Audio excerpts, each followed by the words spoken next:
नमस्कार दोस्तों, किसी भी न्यूज चैनल पर आपको ये तस्वीरें दिखी क्या?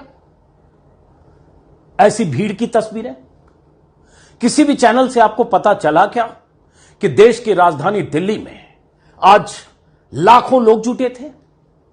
किसी भी न्यूज चैनल से आपको यह जानकारी मिली क्या कि देश की राजधानी दिल्ली में करीब 1.5 दर्जन राज्यों से अलग अलग तरीकों और साधनों से चलकर लाखों लोग राजधानी पहुंचे थे? किसी भी न्यूज चैनल से आपको यह पता चला क्या कि देश की राजधानी दिल्ली के रामलीला मैदान में, ऐतिहासिक मैदान में आज एक ऐतिहासिक जनसभा हुई है? किसी भी चैनल से आपको पता चला क्या कि दिल्ली में आज इतनी बड़ी भीड़ अलग अलग राज्यों से एक मांग को लेकर पहुंची कि रामलीला मैदान तो भर ही गया, रामलीला मैदान के बाहर कई किलोमीटर दूर तक कतारें थी? किसी भी चैनल से आपको पता चला क्या कि दिल्ली में, देश की राजधानी में, प्रधानमंत्री के आवास से चंद किलोमीटर दूर लाखों लोगों की भीड़ जब ये नारे लगा रही थी तो मुख्य धारा के चैनल के रिपोर्टर वहां मौजूद नहीं थे, ओवी वैन मौजूद नहीं था, लाइव टेलीकास्ट करने वाले साधन संसाधन मौजूद नहीं थे, इसलिए किसी चैनल पर यह तस्वीर आपको दिखी नहीं। क्या है, क्यों जुटे ऐसे लोग, यह आपको बताऊंगा इसी वीडियो में। हमारे वरिष्ठ सहयोगी एनके सिंह विस्तार से आपको बताएंगे, लेकिन यह सवाल इसलिए पूछ रहा हूं कि ताकि अंदाजा लगे कि जब कोई जनसमूह विशाल आकार में भी दिल्ली में जुटता है और वो समूह प्रधानमंत्री मोदी की सत्ता से सवाल करते हुए कुछ मांग रखता है और वो समूह अगर बीजेपी सरकारों से अपनी मांग बुलंद करने के लिए दिल्ली में ऐसे जुटता है तो उसकी आवाज चैनलों पर गूंजती नहीं और चैनलों के जरिए आप तक पहुंचती नहीं। इसलिए मैंने नीचे लिखा है कि मोदी के डर से ब्लैकआउट। क्या यह मुमकिन है कि दिल्ली में लाखों लोग जुट जाएं, विशाल जनसभा हो और उसके बाद चैनल पर 2, 4, 3 मिनट के लिए भी वो खबर न दिखे तो क्यों न मान लें कि मोदी के डर से यह ब्लैकआउट है, क्योंकि ये जो लोग जुटे थे इनकी मांग मोदी और मोदी की सत्ता से है, बीजेपी की सरकार से। ये लोग ओपीएस की मांग को लेकर जुटे थे, ओल्ड पेंशन स्कीम, जो पेंशन स्कीम कांग्रेस शासित राज्यों में 4 राज्यों में लागू है और झारखंड में लागू है, बाकी बच गए बीजेपी शासित राज्य। वो स्कीम जो प्रधानमंत्री वाजपेयी के कार्यकाल में खत्म की गई थी और जिस मांग को लेकर देश भर के लाखों कर्मचारी आंदोलित हैं।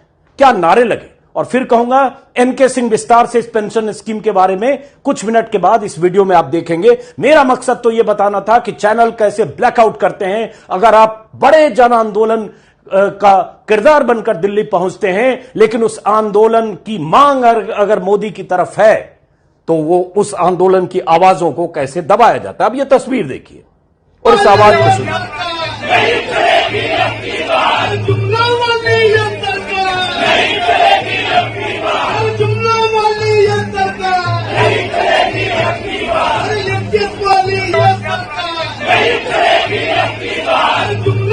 ये नारा क्या लग रहा है? ये नारा लग रहा है जुमलों वाली ये सरकार नहीं चलेगी अब की बार। जुमले किसके? प्रधानमंत्री मोदी के। मांग किससे? प्रधानमंत्री मोदी और बीजेपी की सरकारों से। अब यह तस्वीर देखिए, इसलिए मैंने कहा यह ऐतिहासिक तस्वीरें। अब यह रामलीला मैदान खचाखच भरा हुआ है, वायरल वीडियो है ट्विटर के हवाले से। इतने सिर हैं कि यहां दूर दूर तक रामलीला मैदान में कोई पैर रखने की जगह नहीं और यह सब स्वतःस्फूर्त है। यह किसी राजनीतिक दल की तरफ से जुटाई गई भीड़ नहीं है। इनके लिए 50 रेलगाड़ियां और हजारों बसें, उसके इंतजाम बीजेपी या कांग्रेस किसी दल ने नहीं किए। यह वो संगठन है, देश भर के संगठन, जो संगठन मांग कर रहे हैं ओपीएस, ओल्ड पेंशन स्कीम के लिए, और काफी दिनों से तैयारी कर रहे थे। अब तस्वीरें देखते जाइए।